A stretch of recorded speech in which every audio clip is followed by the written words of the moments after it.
नमस्कार आंगनबाड़ी बहनों, स्वागत है फिर से एक नए वीडियो के साथ। आंगनबाड़ी सेविका और सहायिका को ये मालूम होता है या होना चाहिए कि डीएम की महीने यानी कि मासिक में एक बैठक होती है, जिसमें कि विभिन्न विभाग हो सकते हैं, लेकिन जिस विभाग में ज़्यादा परेशानियां होती हैं उस विभाग को स्पेशल बुलाया जाता है मासिक बैठक में, और बहुत सारे निर्देश दिए जाते हैं डीएम के द्वारा।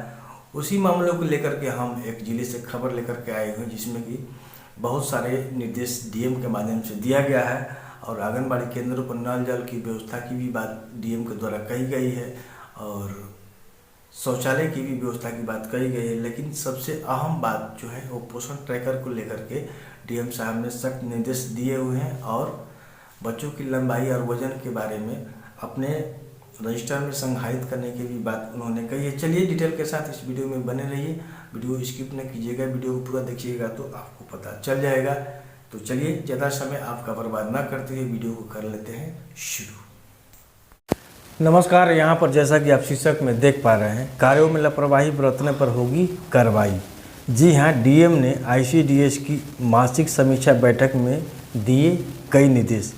ये खबर जो है नवादा की है। जिलाधिकारी आशुतोष कुमार वर्मा की अध्यक्षता में कलेक्ट्रेट स्थित सभा कक्ष में बाल विकास परियोजना द्वारा सरकारी विभिन्न योजनाओं की समीक्षात्मक बैठक आयोजित की।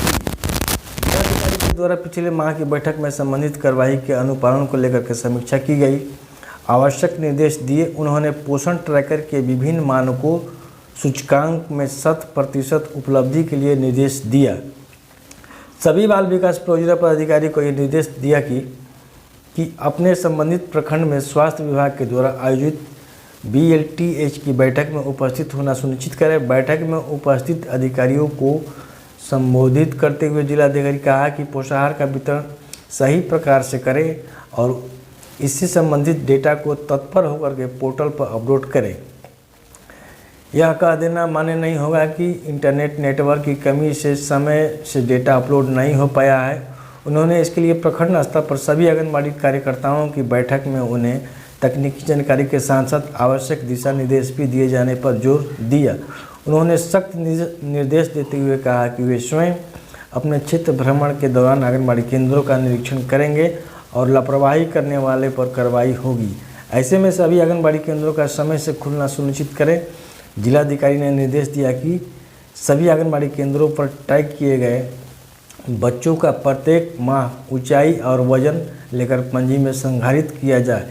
यहाँ पर हर बार आपको बताया जा रहा है कि बच्चों का ऊंचाई और वजन आपको अपने रजिस्टर में संग्रहित करना सुनिश्चित करें। बाल विकास परियोजना पदाधिकारी अपने अधीनस्थ आंगनबाड़ी कार्यकर्ता से इसका अनुपालन सुनिश्चित करवाएं। जिलाधिकारी ने कहा कि सभी प्रखंडों में आधुनिक आंगनबाड़ी केंद्र बनाएं।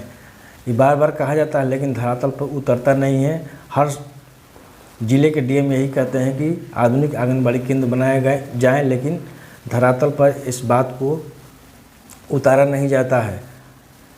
जिस केंद्र में नल जल योजना सुचारू रूप से चल रही है वहां नल का कनेक्शन अचूक रूप से करवाएं। बहुत से आंगनबाड़ी केंद्र है जहां पर आज भी न शौचालय की व्यवस्था है न नल जल की व्यवस्था है। बच्चों को खाना बनाने के लिए दूसरे जगह से पानी आज भी सहायिका को लाना पड़ता है। उसे क्रियाशील बनाए रखने के लिए निर्देश दिए हैं। उन्होंने पोषण ट्रैकर पर सभी संबंधित आंकड़ों को समय से अपलोड करने पर जोर देते हुए कहा कि सभी महिला पर्यवेक्षिका भ्रमणशील रहकर आंगनबाड़ी केंद्रों की गतिविधियों पर लगातार नज़र बनाए रखें। यहाँ पर आंगनबाड़ी पर्यवेक्षिका को भी निर्देश दिया है कि आप भ्रमण करते रहिए और आंगनबाड़ी केंद्रों की गतिविधियों पर लगातार नज़र बनाए रखें।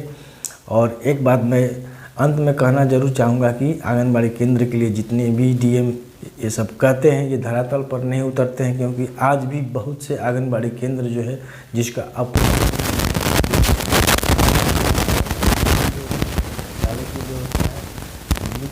लेकिन वहाँ पर न पंखे की व्यवस्था है, करने की कोई व्यवस्था है। काम